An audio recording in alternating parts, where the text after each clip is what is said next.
Hola, soy Leonel Ali Zanotelli Correa y les doy la más cordial bienvenida a Yo Leo.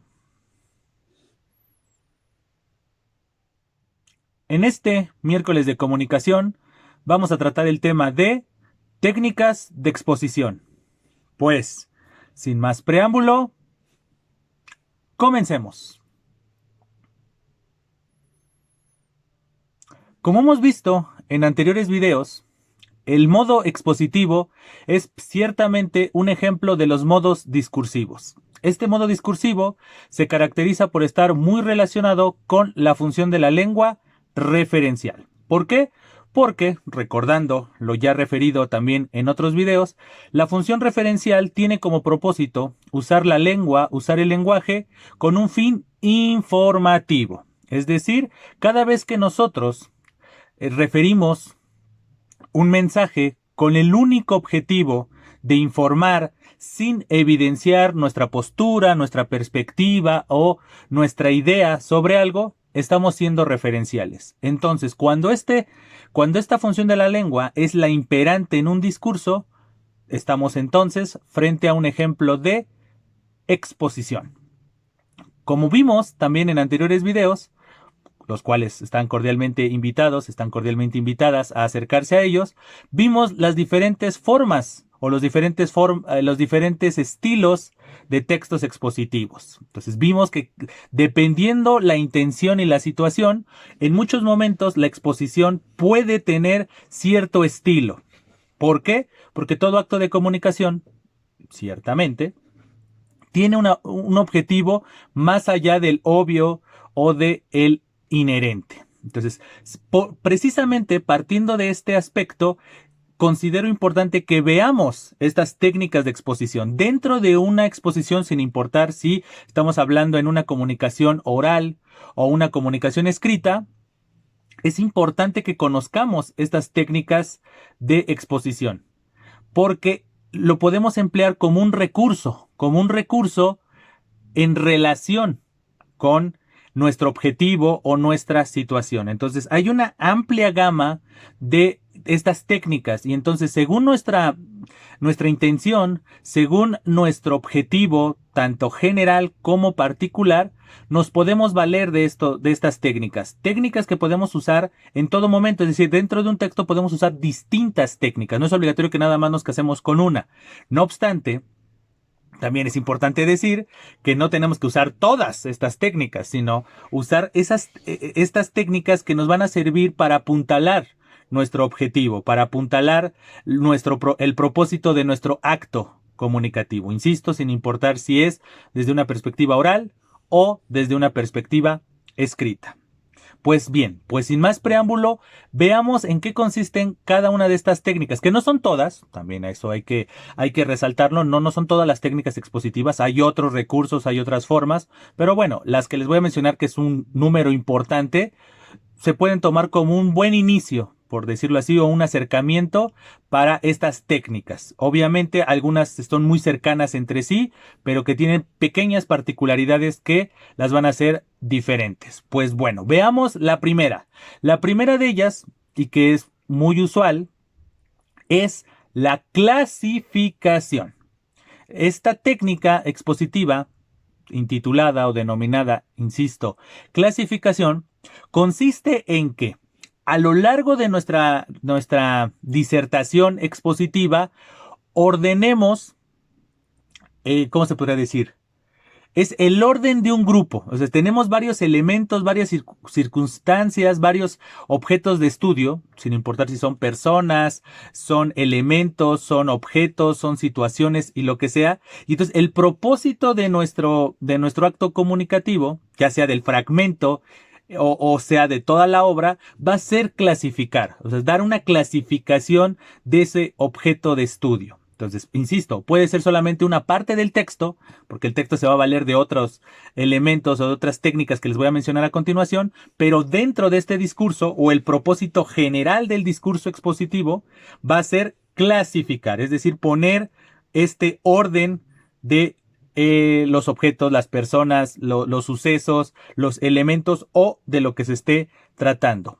otra característica esencial de esta técnica denominada clasificación es, como lo dice su nombre, asignarle una clase, ¿correcto? Es decir, por medio de las características o a partir de las características, denominar de qué clase o a qué clase de objetos o a qué clase de personas o a qué clase de elementos o el orden jerárquico, por decirlo así, o sea, la clasificación según sus características. Entonces, como vemos, esta técnica es muy usual, porque en muchos momentos cuando estamos exponiendo un tema, principalmente un tema que implique catalogar, clasificar nuestro objeto de estudio, pues obviamente esta técnica va a ser la más fundamental. Pero como vemos, que esta clasificación tiene que ser a partir de sus características, no de la perspectiva, no del punto de vista de quien está escribiendo.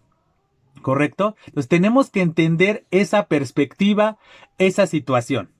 Esa perspectiva y esa situación son elementos inherentes de nuestro acto comunicativo expositivo.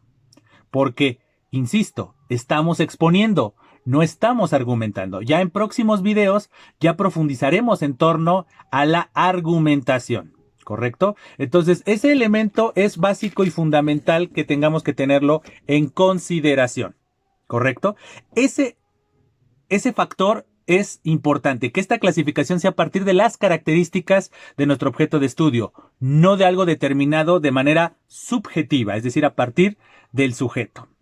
Vamos con la segunda técnica de exposición, que es la comparación. La comparación, como lo indica su nombre, es exponer sobre nuestro objeto de estudio donde le demos preponderancia a las semejanzas o diferencias tenidas o habidas entre dos o más objetos, dos o más circunstancias, dos o más personas, etcétera, dependiendo, insisto, de cuál sea nuestro objeto de estudio. Entonces, la comparación puede ser un elemento. Obviamente, recordando otros videos, pues obviamente la comparación sí es una figura retórica y demás, pero aquí es una técnica. Es decir, me estoy exponiendo sobre algo y tal vez mi objetivo en la exposición sea comparar cuál de los dos productos, cuál de los dos elementos, cuál de los dos objetos, cuál de las dos técnicas, cuál de las dos personas cumple una mejor función. Entonces, es esta comparación, pero otra vez, tal vez lo que tenemos que subrayar en relación con esta técnica es que la comparación al final no tiene una sentencia, por decirlo así. El expositor simple y llanamente se va a dedicar a referir las características de su objeto de estudio y punto, sin decir cuál es mejor y cuál es peor. Tal vez eso se va a inferir porque precisamente referir estas características con ciertos lineamientos va a ser otra técnica, ¿correcto? Entonces, de la que se va a amparar y se va a apoyar tal vez este fragmento o esta técnica que es la comparación. El chiste de la comparación es nada más eso, comparar los elementos, comparar las características, comparar la circunstancia o lo que sea que se esté comparando, pero sin tomar una determinación, sin decir esta es mejor que la otra, sino muchas veces simple y llanamente es te refiero los elementos para que al final tú, espectador, tú, lector, decidas cuál es la mejor, ¿correcto? Entonces no olvidemos eso. Estamos ante la función referencial, estamos ante el modo discursivo expositivo. No estamos frente a la función apelativa, ni estamos frente a ni ante el modo discursivo argumentativo. Entonces tenemos que tener muy claro eso. El objetivo de esto simplemente es dar información.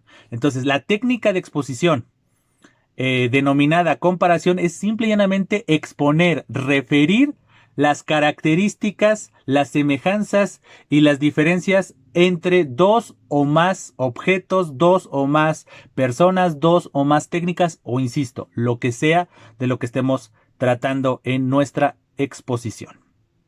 Dicho lo anterior, vámonos a la tercera técnica de exposición, que es la conclusión. ¿Correcto? Entonces le estoy mencionando en orden alfabético, no lo estoy mencionando en orden de importancia, ni en el orden en el que va el texto, ni nada. Lo estamos mencionando en orden alfabético porque, insisto, son técnicas que pueden emplearse. Muchas de estas técnicas se pueden usar en un solo texto expositivo. El chiste no es abusar de las técnicas, sino usar las que se adapten a nuestro propósito, a nuestra situación. Entonces, como les decía, la tercera técnica es la conclusión. Como indica su nombre y como recordando lo que hemos mencionado en otros videos en este esquema lógico de la introducción, desarrollo y conclusión, pues obviamente en las conclusiones ya se puede referir de manera indirecta, por decirlo así, o implícita, un juicio, ¿correcto? Estamos exponiendo y ya se puede determinar una perspectiva. Obviamente, si es un texto expositivo en relación con un experimento o un estudio de caso, pues simplemente se van a referir en las conclusiones los resultados.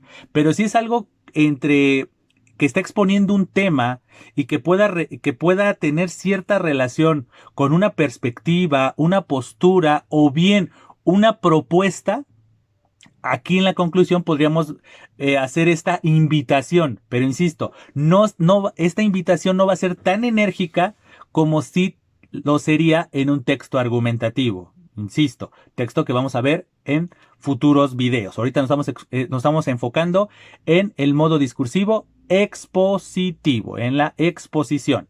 Entonces, en la conclusión de un texto expositivo, podemos simplemente referir los resultados, o bien si es un tema de perspectiva, insisto, pues ahí sí podemos mostrar un poco nuestra perspectiva, nuestra invitación a que se haga algo o a que se deje de hacer algo. No lo niego, esto se escucha muy relacionado con la función de la lengua apelativa, pero el chiste es la profundidad con la que se hace. Es decir, la función apelativa efectivamente es hacer que alguien proceda a realizar algo o bien que esa persona proceda a ya no realizar lo que está haciendo o lo que estaba haciendo y que se puede catalogar como algo negativo o algo que no aporta.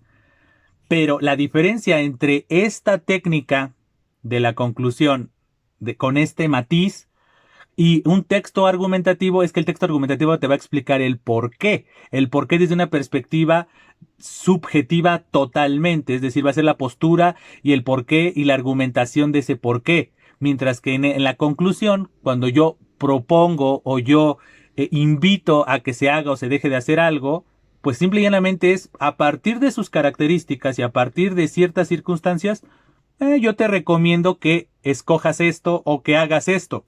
Nada más, ya sin profundizar. ¿Correcto? ¿Por qué? Porque estamos en la conclusión.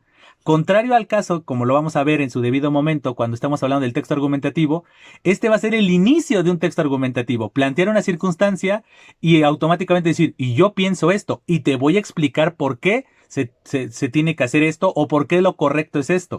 En el caso del texto del texto expositivo, es todo lo contrario. Simple y llanamente expongo la situación, los elementos, dependiendo de la técnica que vaya a emplear, y en la conclusión, o doy resultados, y sigo siendo totalmente referencial y totalmente expositivo, o bien puedo hacer este matiz de la exposición haciendo una invitación a que se haga algo, a que se siga desarrollando la investigación, a que se adquiera un producto, porque tal vez yo puedo estar exponiendo un producto, aunque la intención por debajo del agua sea la venta, la adquisición de ese producto, pero yo lo puedo hacer desde una perspectiva expositiva y no deja de ser expositiva ciertamente, a pesar de que lo no escrito, lo no referido, es decir, el mensaje entre líneas, sea que se esté invitando a adquirir un producto o se esté invitando a hacer algo puntualmente. Vámonos a la siguiente técnica. La siguiente técnica es el contraste, ¿correcto?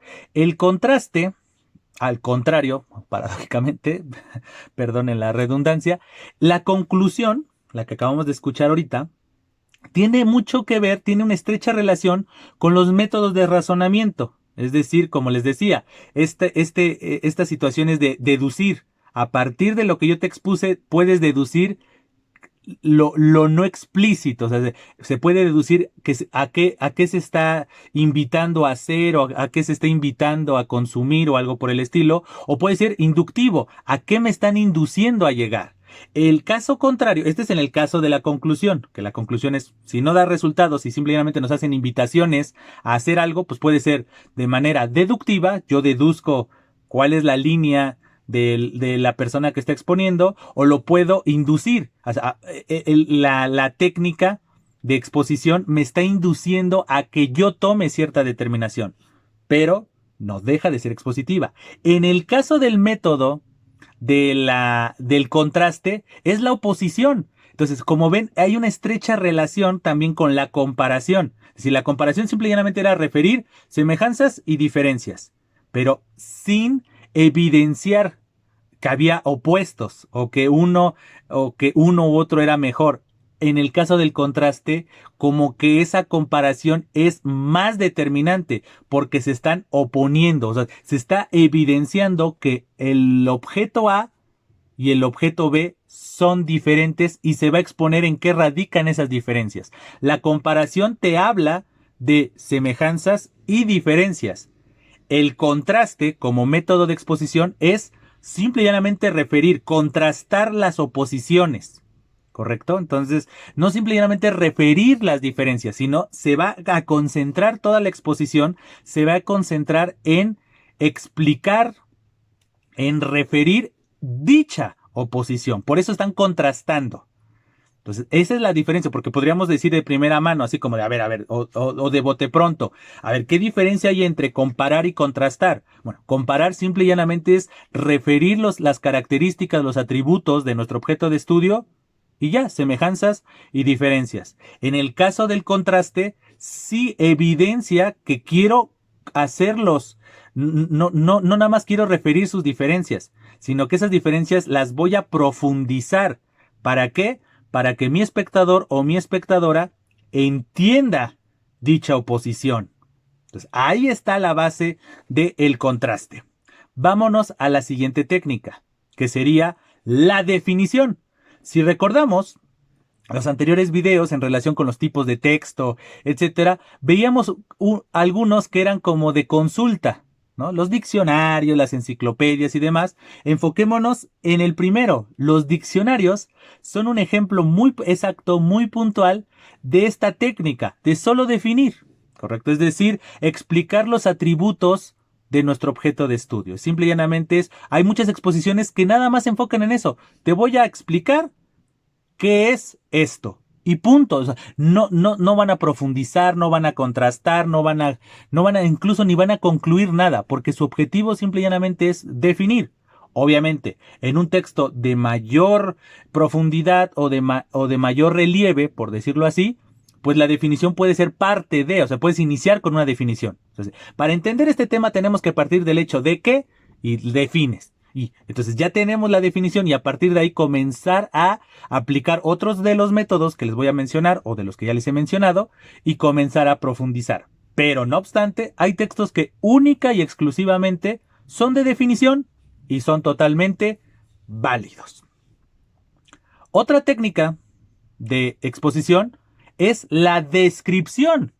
¿Correcto? Otra vez regresamos a lo mismo. Efectivamente, la descripción también es otro modo discursivo. Pero otra vez, como se los decía al principio de este video, al igual que la conclusión, que es parte del esquema lógico de cualquier tipo de texto, sin importar su intención, la descripción no deja también, a su vez, de ser un recurso del que nos podemos valer. La diferencia entre un texto meramente descriptivo y la descripción inmerso, o inmersa, mejor dicho, en un texto expositivo radica en que el texto meramente descriptivo, ese es su propósito y necesita ciertos recursos, ciertas formas, mientras que la descripción inmersa, otra vez, insisto, inmersa en un texto expositivo radica en que es simple y llanamente un recurso. Es decir, ¿puede haber un texto expositivo que solo use la descripción? La respuesta es sí. La diferencia es otra vez lo que rodea al texto. Si yo solamente describo un objeto, mi texto es 100% descriptivo. ¿Por qué? Porque solamente se está enfocando en un objeto. Mientras que la descripción dentro de un texto expositivo va a radicar en la descripción de un elemento, de una situación o de una perspectiva. Entonces se va a describir, sí, pero no es lo mismo describir a una persona, donde simplemente te enfocas en los rasgos, en los atributos de esa persona, de ese objeto, de ese lugar, y ya, o sea, como que es muy superficial. Un texto descriptivo es muy superficial, contrario a la técnica de descripción dentro de un texto expositivo. ¿Por qué? Porque la descripción, a pesar de que va a referir estos rasgos y nos va a representar una realidad, no deja de tener más profundidad, porque el objeto de estudio que se va a describir o el objeto que se va a describir no es desde una perspectiva material, sino va a ser desde una perspectiva más allá, más detallada, más profunda. Entonces, no lo olvidemos, los modos discursivos, las funciones de la lengua se pueden entremezclar, ¿correcto? No pensemos que es algo tan fijo, o sea, por eso no es una ciencia exacta. 1 más 1 son 2.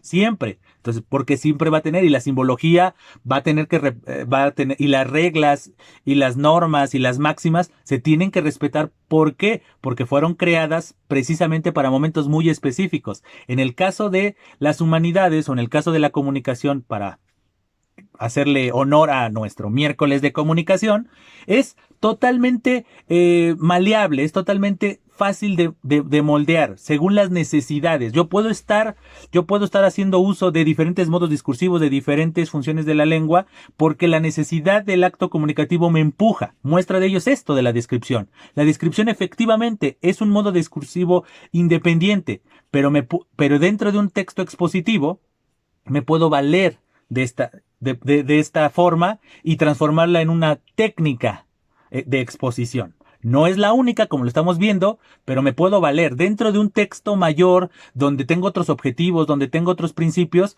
me puedo valer, me puedo apoyar de este método, de este modo discursivo, y usarlo y transformarlo de un modo discursivo así general, global y completo, transformarlo simple y llanamente en un recurso. Entonces, para que no confundamos de no, ya comenzamos a encontrar contradicciones. No. Entendamos, la lengua es una entidad viva.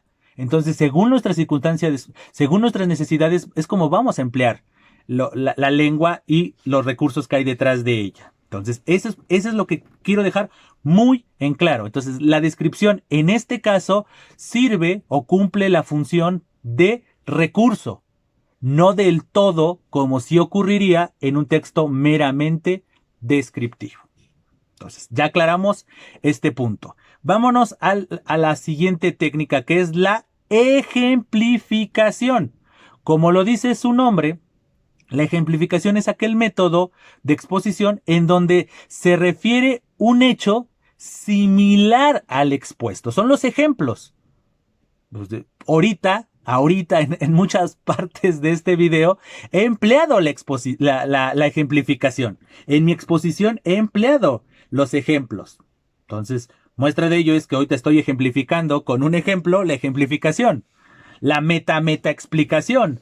Justamente es eso, es decir, es una técnica muy usual en los textos expositivos, es decir, ejemplificar. ¿Para qué? Para acercar más a nuestro receptor, es decir, te estoy explicando un tema y para que tú tengas una proximidad más, todavía más cerca del tema que te estoy planteando, la circunstancia que te estoy refiriendo, te lo voy a ejemplificar. Entonces, muestra de ello es este video. Este video es un ejemplo de que estoy exponiendo un tema, las técnicas de exposición, y lo estoy ejemplificándolo con casos muy puntuales. No solamente estoy dando características, no solamente estoy dando elementos, no simplemente estoy definiendo, sino en muchos momentos también estoy ejemplificando. Entonces, eso es la ejemplificación. Estar hablando de un tema, hablando de sus características, definiéndolo, comparándolo, contrastándolo. Pero en algún momento tal vez el tema o la situación me empuja, o para yo poder aseverar o asegurar que lo que estoy exponiendo se está entendiendo, muchas veces uno se puede valer de la ejemplificación. ¿Para qué? Para apuntalar el dato que se está exponiendo.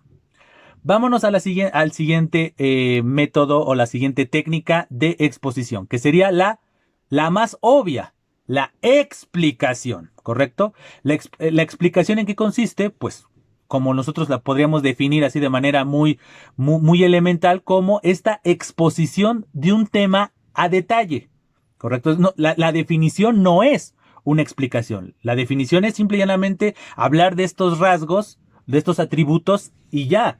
La explicación es profundizar sobre esos rasgos, profundizar sobre esos detalles que le dan esta individualidad o esta particularidad a nuestro objeto de estudio. Otra vez podríamos decir, en muchos momentos de este video estoy explicando. Entonces, no pensemos que, como estamos viendo ahorita, la exposición no simple y llanamente es algo así como, pues refiero información y ya. Ven cómo la información se puede ramificar según la intención que tengamos, según la necesidad que tengamos. Porque la explicación es la más obvia. O sea, todo texto expositivo te explica sí y no.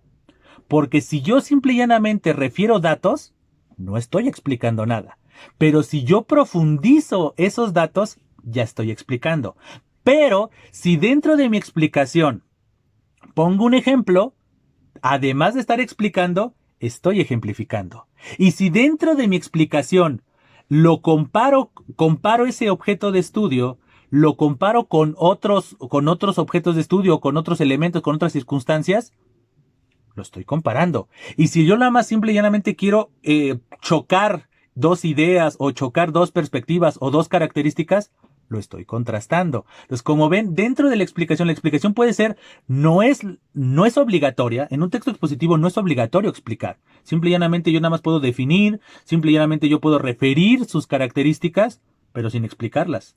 Yo puedo decir, mi sudadera es negra y no explicar el proceso de cómo la tiñeron de negro. Y punto. O sea, si no le explico, simple y llanamente doy un dato muy puntual. Mi sudadera es de color y punto. Es de este color, ¿no? Y entonces, y sin explicar las técnicas, por decirlo así, ¿no? Entonces, tiene la letra T.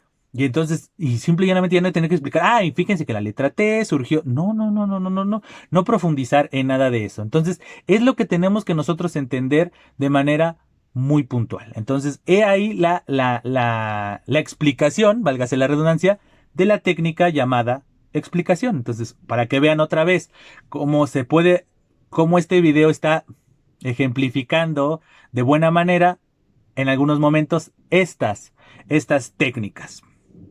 Otra técnica de exposición es la relacionada con la hipótesis. No es obligatorio que todo texto expositivo tenga una hipótesis, pero hay textos expositivos que sí lo tienen. Entonces, la hipótesis, ¿en qué consiste? Es esta conjetura sobre algún tema o suceso. Entonces, yo tengo la hipótesis de que va a ocurrir esto. Y entonces tengo esta tesis, esta hipótesis, esta idea, esta conjetura. Y normalmente las hipótesis, recordando otra vez anteriores videos, la hipótesis iría al inicio de nuestro texto. En los primeros párrafos de nuestro texto o de nuestro acto expositivo iría al principio. ¿Por qué? Porque se va a referir la investigación, se va a referir puede ser la investigación documental o la investigación de campo, y ya en la conclusión, recordando otro de los métodos de exposición, ciertamente referiremos si nuestra hipótesis fue correcta o fue incorrecta, porque ese es otro punto importante que decir. Las hipótesis no son verdades absolutas, son supuestos, son conjeturas. ¿Es obligatorio que todo texto expositivo tenga una hipótesis? Insisto, no.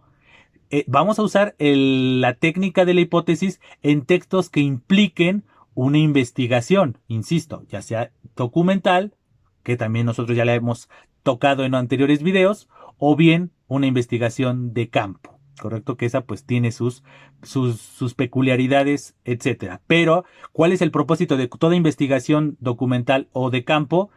Ratificar que la hipótesis o rectificarla, decir, lo que yo creía no es cierto. A partir de la investigación realizada se pudo ver que mi conjetura no es cierta, por lo tanto, y ya se tiene una evidencia y se explicó el por qué. Entonces, la hipótesis es otra técnica, no es la única, no es obligatoria, sino está ahí, sobre la mesa, para que nosotros la podamos emplear si es que nuestra situación y nuestra intención comunicativa específica lo requiere. Siguiendo con otra técnica de exposición, es lo que obviamente, si hablábamos de conclusión, pues teníamos que hablar de una introducción. Entonces, como les decía, la hipótesis va en los primeros párrafos. Pues la hipótesis va ciertamente en la introducción, ¿correcto? La introducción es un elemento fundamental de todo texto o de todo acto expositivo. ¿Por qué? Porque todo acto expositivo, todo texto expositivo, toda exposición oral tiene que seguir un orden, que es el esquema lógico. Entonces, ¿cuál es el esquema lógico? Introducción, desarrollo y conclusiones. Entonces, así como ya habíamos hablado de la conclusión, que es esta parte final donde se refieren los resultados o se refiere las invitaciones a realizar algo o dejar de realizar algo, pues todo lo contrario. En la introducción se va a introducir el tema. ¿Cómo se puede introducir el tema?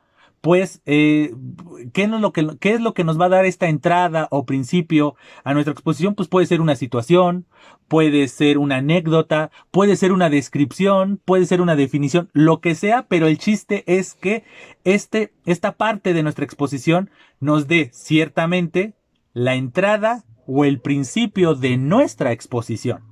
¿Correcto? Entonces, ese es el elemento fundamental. ¿Y por qué? Porque, insisto, tiene que tener un orden. Nuestra exposición tiene que tener un orden. Entonces, en el inicio, al principio de nuestra exposición, tenemos que dar esta entrada. Entonces, insisto, podemos hacerlo desde una perspectiva descriptiva o lo podemos hacer con alguna de las otras técnicas que les voy a mencionar a continuación. Ejemplificación, contraste, lo que sea. El chiste es que comience a hacer los primeros pasos de lo que se va a exponer ya de manera muy puntual en el desarrollo, que en el desarrollo donde podemos ver esto de la clasificación, la comparación, el contraste, la definición incluso, aunque normalmente la definición estaría más apegada a la introducción, pero también puede haber definiciones en el desarrollo. La descripción, la ejemplificación, la explicación en esencia tendría que ir en el desarrollo. Entonces, como vemos, este orden del esquema lógico está presente en todo momento. Entonces, la introducción es un elemento obvio y fundamental. Ciertamente, una de las técnicas que podríamos usar, por decirlo así, en la introducción, aunque también se puede usar en el desarrollo, es la narración. Y otra vez, así como hablábamos de la descripción pero si la narración es un modo discursivo, ¿por qué lo están metiendo en la exposición? Por la misma razón que les explicaba en lo relacionado con la descripción. La narración no deja de ser un recurso. Obviamente es un recurso global, total, completo, cuando estamos hablando exclusivamente de un texto narrativo, pero cuando no estamos hablando de un texto narrativo, este recurso, este modo discursivo, se transforma en un recurso. Entonces, dentro de un texto expositivo, ¿se puede narrar?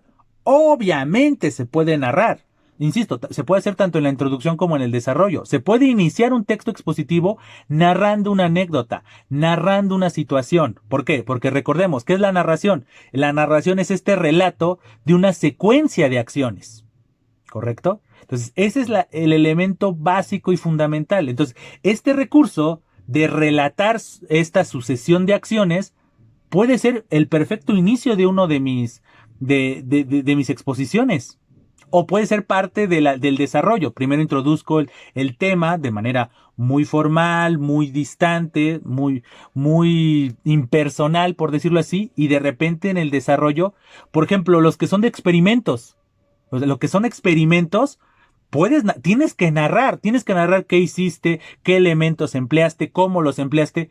Eso de estar refiriendo qué usaste, cómo lo usaste y qué hiciste, es narrar, magia, es narrar.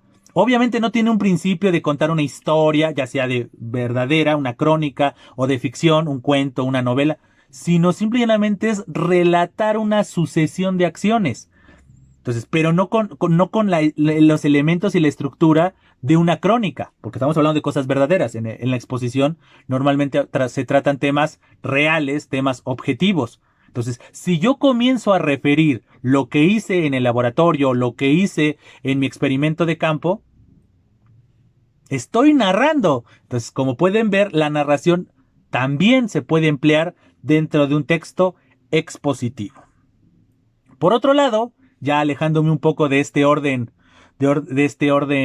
alfabético, como ven, estábamos haciéndolo de manera alfabética, pero se me estaba olvidando una técnica que es muy importante, que es la analogía. La analogía, que es la primera que tenía que haberles mencionado, pero bueno, se me fue, pero bueno, no importa, la estoy mencionando, que eso es lo que importa. La analogía es otra técnica expositiva muy importante. Es muy parecida a la comparación y principalmente a la comparación más que al contraste. Pero, ¿en qué consisten las analogías? Las analogías son válgase la redundancia, esta comparación, pero a partir de un parámetro. La comparación, como la vimos ahorita cuando hablamos de la comparación, era simple y llanamente buscar las semejanzas o diferencias de dos elementos, dos objetos, dos personas, dos situaciones, etcétera. La analogía es hacer esta comparación, efectivamente, pero a partir de un parámetro. La analogía es lo que por ejemplo, queriéndolo relacionar un poco con la literatura, aunque hoy no es lunes de literatura, sino miércoles de comunicación, la analogía está muy cercana a lo que se le conoce como la metáfora. Solamente que la metáfora es de un suceso, es una frase muy puntual, mientras que la analogía sí tiene estos parámetros alrededor, ¿correcto? Entonces, cuando yo, por ejemplo, podríamos decir que la analogía es una mezcla entre comparación y ejemplificación, porque normalmente las analogías sirven para ejemplificar. ¿Correcto? Simple y llanamente, la diferencia es que la ejemplificación normalmente son de sucesos similares al que estoy exponiendo, mientras que la analogía son sucesos nada parecidos a lo que estoy refiriendo, pero que tienen un parámetro o un elemento de concordancia con lo que quiero relacionar. Voy a poner un ejemplo un poco exagerado. Muchos de nosotros recordamos una serie televisiva llamada Doctor House, ¿correcto? Ciertamente el personaje principal, Gregory House, se valía de las analogías en todo momento. Entonces, cuando veía a uno de sus pacientes enfermos y veía su padecimiento, para poder hacer el diagnóstico diferencial, se valía de las analogías. Es decir, estoy hablando de un miembro que está atrofiado o que tiene un cáncer o que tiene algún problema, o estoy hablando simplemente de los padecimientos, pero a partir de los síntomas. Y entonces, en este caso, Gregory House se valía para poder explicar lo que quería hacer o lo que se tenía que hacer, se valía de situaciones paralelas a la que se está tratando. O sea, podía hablar de un automóvil, podía hablar de algún deporte, de alguna situación ocurrida en algún deporte, alguna situación característica de este deporte, y lo relacionaba. Entonces uno se podría así, de manera totalmente superficial, diría, ¿qué tiene que ver un automóvil o la situación a vida en un campo deportivo con un paciente que tiene estos síntomas? Eso es una analogía. Porque voy a ponerles un ejemplo así exagerado. Es como esta persona tiene estos síntomas, siguiendo con el ejemplo de la serie. Es lo mismo que le ocurre a un automóvil cuando le falta aceite. Entonces aquí entraría la pregunta retórica, ¿cuál es el aceite, hablando en analogía, o hablando metafóricamente, que necesita nuestro paciente? Y ese era el objetivo del capítulo, del caso médico. Pero ven, cómo relacionar algo médico, algo físico, algo anatómico, relacionarlo tal vez con la anatomía, pero de algo mecánico como un automóvil. O si habláramos la analogía con el deporte. Es decir, aquí, no sé, el páncreas del paciente está fallando como cuando falla un linebacker en el fútbol americano. ¿Qué tiene que ver un linebacker en el fútbol americano con el páncreas de una persona? Pues bueno, se encuentran ciertos parámetros, ciertos atributos, y esa es una analogía. Muchas veces, ¿cuál es la función de la analogía? Podríamos llegar a todo esto. ¿Cuál es la función? ¿Por qué la analogía puede ser un buen recurso en el momento de estar exponiendo? Porque ciertamente, así como ocurre con la explicación y así como ocurre con la ejemplificación, la analogía muchas veces nos sirve para darle a entender a nuestro espectador, a nuestra espectadora, a nuestro lector, a nuestra lectora, le puede servir esta analogía para entender de manera más fácil, más accesible, de lo que estoy hablando. Principalmente estoy hablando de un tema que no es tan común. Entonces muchas veces la analogía lo que me va a servir es acercar este tema que es complejo, muy específico, acercárselo a las personas que no son tan especialistas de este tema o tan conocedoras de este punto que estoy exponiendo. Entonces la analogía, eso es lo que nos va a servir.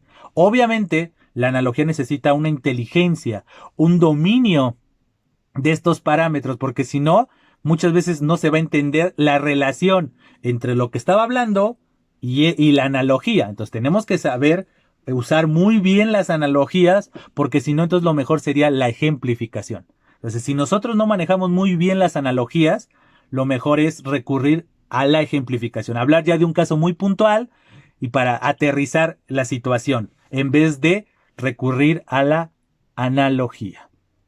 Y por último, pero no menos importante, que también se me estaba olvidando, porque estábamos hablando de investigaciones, de ya sea documentales o investigaciones de campo, pues tenemos que hablar de la prueba. También es otro método o otra técnica de exposición fundamental. Si yo estoy hablando de algo, tengo que tener las pruebas, ¿correcto? No los argumentos, otra vez, no confundir con los argumentos, lo que yo creo y por qué lo creo. Eso es texto argumentativo. Pero si yo estoy exponiendo algo y te lo estoy exponiendo una problemática, una situación, tengo que tener pruebas. Por ejemplo, la narración. La narración y la prueba muchas veces podrían tener estrecha relación. Te estoy hablando de este problema porque yo lo viví o yo lo atestigué. Entonces te voy a narrar lo que yo viví o lo que yo atestigué y a partir de ahí te voy a explicar el tema. O bien, tengo una prueba. Pues tengo una prueba fehaciente, puede ser una prueba vivencial, y entonces aquí se podría entremezclar la narración y la prueba, o bien podemos hablar de una prueba totalmente objetiva, un experimento en un laboratorio o una investigación de campo, las encuestas, las entrevistas, la observación, las diferentes técnicas de investigación de campo, y eso es una prueba de tal vez una hipótesis que se tuvo al principio o de una tesis que se tuvo al principio. Entonces, como ven, la prueba es este convencimiento a partir de hechos comprobados o comprobables. ¿Correcto? O sea, ese es el punto esencial. Obviamente la prueba tiene una estrecha relación con la argumentación. Obviamente. La diferencia es que la prueba sí puede ser comprobada. La argumentación es simple y llanamente referida, argumentada, apoyada, entre comillas, la persona que está argumentando es te lo estoy probando, te lo estoy demostrando, sí, pero es desde una perspectiva totalmente subjetiva. Mientras que la prueba es una demostración totalmente objetiva. ¿Por qué? Porque ya fue probada o puede ser probada. Y puede ser probada nuevamente. Las veces que sean necesarias, en un porcentaje importante va a repetirse el mismo resultado. Entonces, como ven, esa es la diferencia entre prueba y argumento. El argumento, justamente la argumentación tiene esa intención de convencer a partir de una disertación. Sí, pero esta disertación es totalmente subjetiva. Mientras que la prueba es todo lo contrario, es este convencimiento a partir de un hecho comprobado y comprobable. ¿Correcto? Entonces, bueno, creo que con estas técnicas de exposición es más que suficiente. Entonces, otra vez regresamos al mundo de... ¿Y todo esto para qué? Pues no lo olvidemos. Todo esto que les acabo de exponer lo podemos usar no solamente en el mundo académico. ¿Correcto? Decir, pero esto nada más sirve, esto fue una clase. No, no, no, no, no. En todo momento nosotros exponemos. ¿Correcto? Y en los peores casos nos exponemos. Pero bueno, vamos a hablar en un mundo optimista. Y entonces, en todo momento nosotros exponemos. ¿Correcto? Exponemos temas de diversa índole. ¿Correcto? En una misma conversación, en el trabajo. Obviamente en el mundo académico es donde tiene mayor preponderancia esto, desde una perspectiva docente o desde una perspectiva del estudiantado. La exposición es algo inherente, pero esto de la exposición es también inherente a la vida cotidiana. Entonces es importante que nosotros tengamos en mente esto. En algún momento de nuestra vida nosotros vamos a tener que explicarle algo a alguien.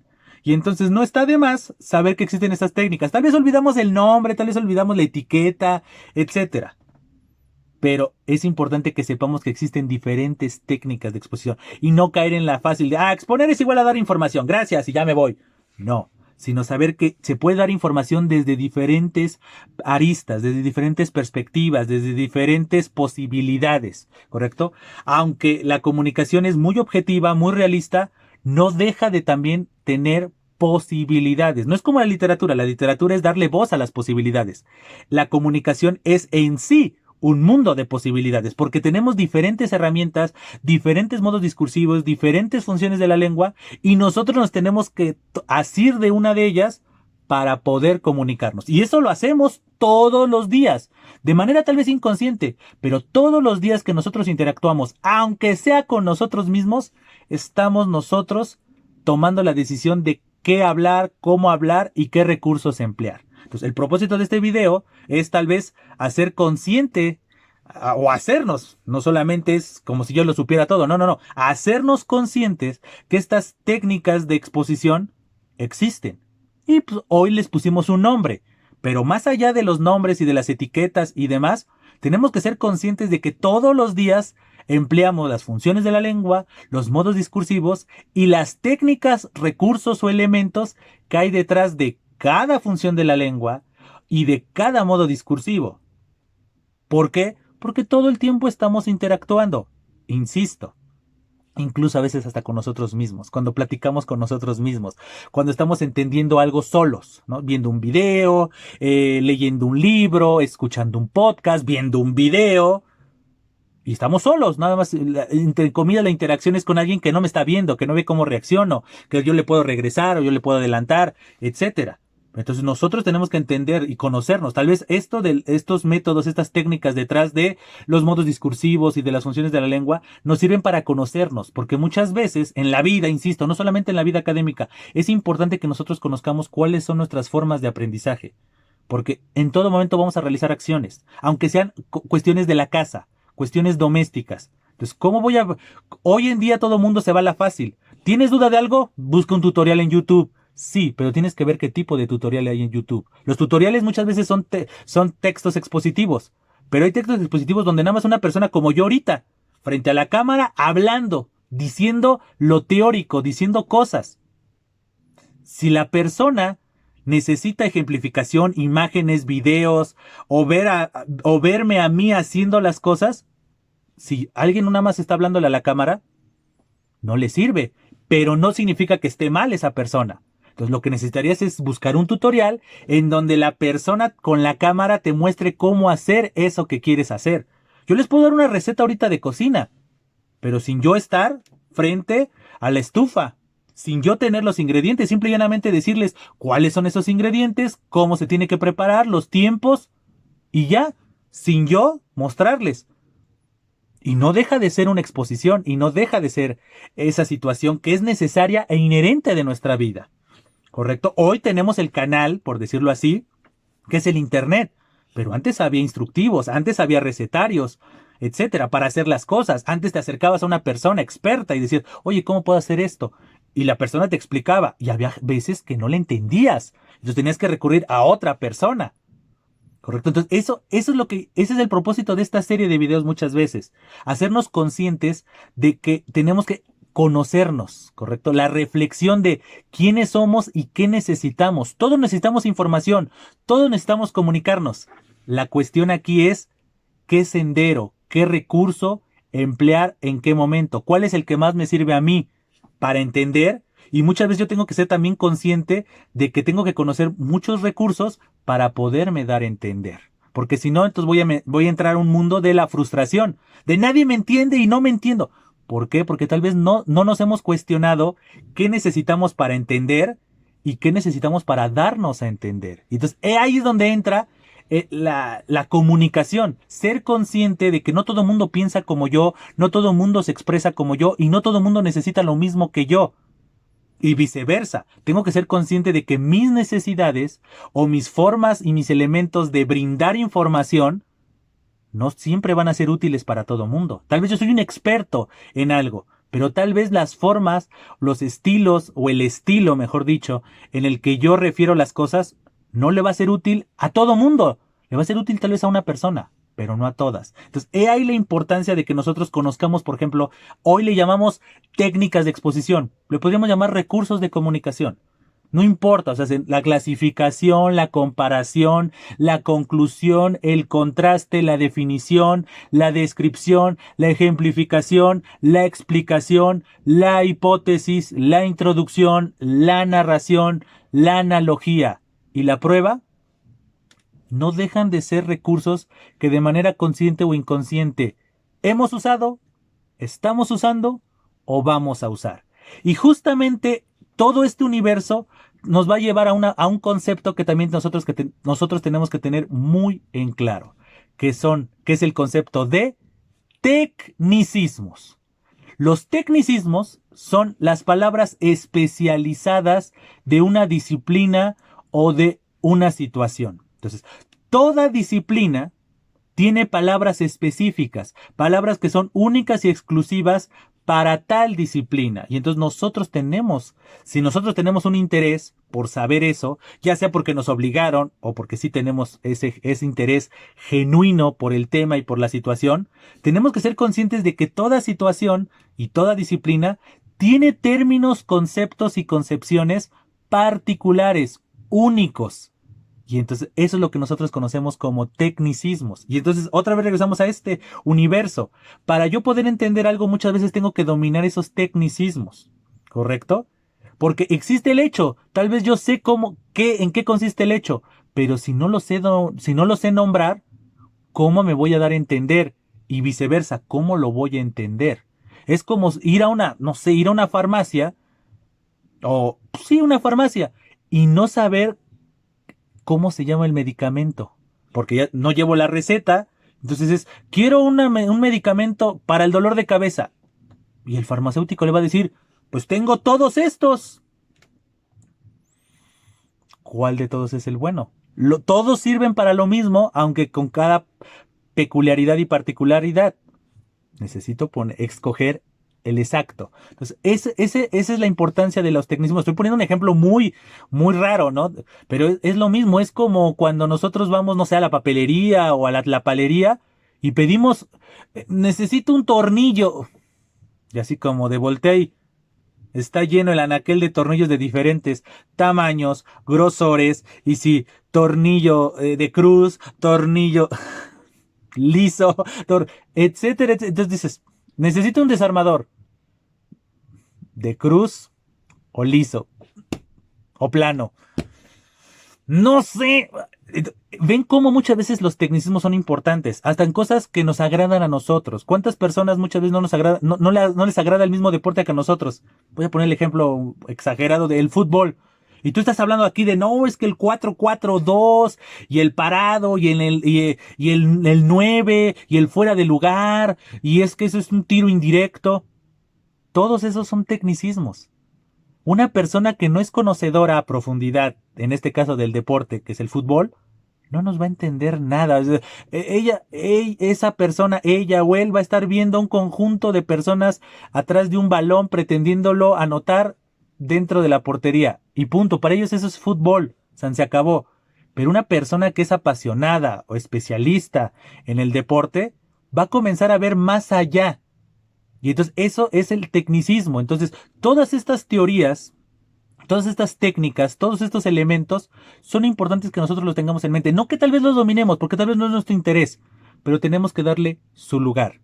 Porque así como nosotros tenemos una pasión, nosotros tenemos una especialización o dominamos alguna técnica o dominamos alguna disciplina, tenemos que ser conscientes de que va a haber otras personas que no dominarán nuestra disciplina. Y entonces en muchos momentos van a recurrir a nosotros para explicarles. Y si nosotros no sabemos, si ni nosotros conocemos muy bien nuestra disciplina, vamos a tener serios problemas. Entonces, esa reflexión que estoy dejando aquí al final es importante que en todo momento la consideremos. En cualquier elemento inherente y relacionado con la comunicación. Somos entes comunicativos, insisto, hasta con nosotros mismos. ¿Correcto? Tenemos que entonces conocer cuáles son las formas y estilos con los que nosotros aprendemos. Pero no le podemos exigir al otro o a la otra persona no le podemos exigir que piense como nosotros, que hable como nosotros. Si yo recurro a una persona y esa persona yo no le entiendo, tengo que, no, en vez de atacar a la persona, no, pues es que no sabe nada. No, no hubo clic, no hubo éxito comunicativo con esta persona. Yo necesito buscar lo que necesito, lo tengo que buscar por otro lado. Sí es doble esfuerzo, sí es doble pérdida de tiempo o doble inversión de tiempo, pero necesito la información. Tengo que buscar a otra fuente. Porque tarde o temprano la vida va a dar la vuelta y alguien va a recurrir a nosotros por información y tal vez nosotros se la brindamos, pero esa persona no nos entendió. Y eso no significa que seamos unos ignorantes, unos tontos o como se quiera catalogar uno mismo, sino significa que esa persona no entiende como nosotros entendemos o como nosotros lo entendimos en su momento. Entonces, he ahí, el ejemplo más claro es esto, las técnicas de exposición. En todo momento nosotros damos información, pero tenemos que ser conscientes de que hay diferentes técnicas dependiendo de la situación, dependiendo de la circunstancia, dependiendo la intención, etcétera. Entonces, pues no me queda nada más que decirles en relación con esas técnicas de exposición. Por lo tanto, pues espero que este video haya sido de su gusto, pero sobre todo de su utilidad. Y pues bien, antes de despedirme no me queda nada más que hacerles la cordial invitación a que se suscriban al canal, a que lo recomienden, a que hagan sus comentarios, sus sugerencias sobre temas, sobre perspectivas o simplemente me refieran si alguna vez ustedes se habían puesto a pensar que hay diferentes técnicas de exposición, cuáles son las que ustedes emplean para explicar y cuáles son las que a ustedes más les gusta cuando les están explicando algo, ¿no? Obviamente todo depende del tema y demás, pero bueno, me encanta leer sus perspectivas, sus opiniones, sus sugerencias y demás. A su vez, pues también les hago la cordial invitación a que me sigan en mis distintas redes sociales, dígase Facebook, Instagram y Twitter, en donde lo podemos usar como un canal en donde me digan precisamente, ¿no? Sus comentarios, sus sugerencias, sus perspectivas, sus anécdotas o simple y llanamente enviarme un saludo. Pues bien, ahora sí, sin más que agregar por el momento, no me queda nada más que agradecerles su presencia y decirles, estamos en comunicación. Hasta siempre.